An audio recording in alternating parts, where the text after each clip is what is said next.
tell us about the title of the show and how it came about.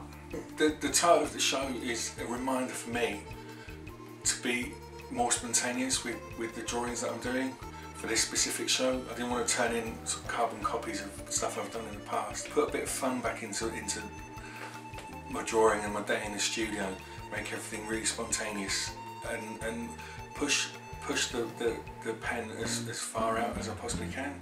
Can you give us an insight into the image on the front of the flyer? I had a week of just seeing pipes everywhere. You, Ben Oakley, with your pipe, Ray Richardson walking around the studios with his pipe, and previous to that I just started reading a book on the Church of the Subgenius. It's like a cult religion sort of from way back in the States, just completely ridiculous. Their deity is J.R. Bob Dobbs. It's like an everyman character with a pipe. I just couldn't escape the pipe. So it just seemed like a message from somewhere. Do a drawing, girl with pipe.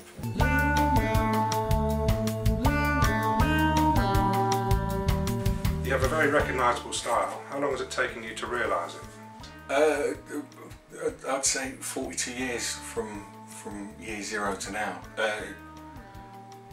Never stop learning. Every day you're drawing, you're making new marks. There's new things to learn. There's new equipment to get. It's just I never wanted to get a real job, so I wanted to play, and it's just playing with mark making implements.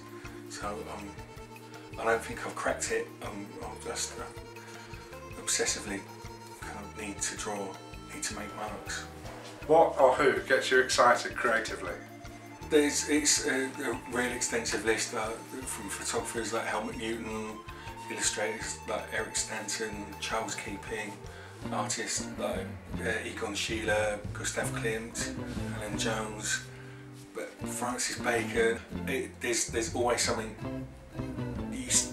new to discover. There's such a history of art and image making that there's always something to inspire you. So just when you get to the point where you think you're going to give up, you don't really know why you're doing it anymore, you'll see something and think, that's I want to be, that's where I want to be, that's what I want to do. But mainly at the moment it's the Ben Oakley Ray Richardson Pipe Association. It's the real reason for living.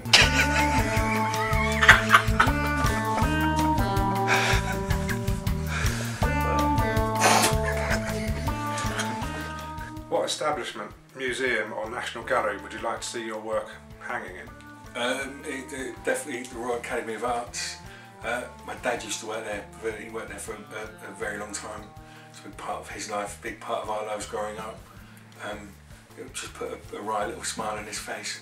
Yeah, I'd just get, he'd probably get a bit of a kick out of it. Probably a pat on the back maybe. Probably give me a £1 coin. Say, well done son. And buy yourself some Cola Cubes, or I don't know. Yeah, just a bit of dad love, nice. You're a prolific artist. When did your obsession with drawing start and why? When I was a kid, my brother he's 6 years older than me. He was an incredible draftsman, he still is, but he stopped drawing. When we were kids, I wanted to be like him. I wanted to be him. I wanted to draw like him. So I used to sit and just copy everything that he'd done, and it just carried on from there. Dad would come back with reams of photocopy paper that he'd been given at work. He said he'd been given, but you know, it's a deep briefcase, I reckon. Yeah, it just every day, just sitting doodling. I think it was get me to shut up, sit still, and it worked. And I'm still in that position. I'm still shutting up, sitting still, but as an adult, for a profession. And finally, tell us a bit more about the show and what we're to expect at the exhibition Far Out Is Not Far Enough. I've become a little bit obsessed with tattoos and tattoo culture. I started off with a few little tattoo designs, and from there each of those has evolved into larger pieces of work. I've been playing around with different materials, different mark making techniques, so charcoal, chalk on blackboard, drawing on wood, stuff. There's still stuff on paper, which is the usual way of working, but it could look like a disparate body of work, but there are themes that started with these 7 to 2 designs that have fed into each there's like a massive thread running through each piece. So if you come to the gallery and see the show, you'll see how these little elements all feed into each other and create one big body of work. But you have to come to the gallery to see that, because I'm not going to tell you any more. And the other thing is, I did it all.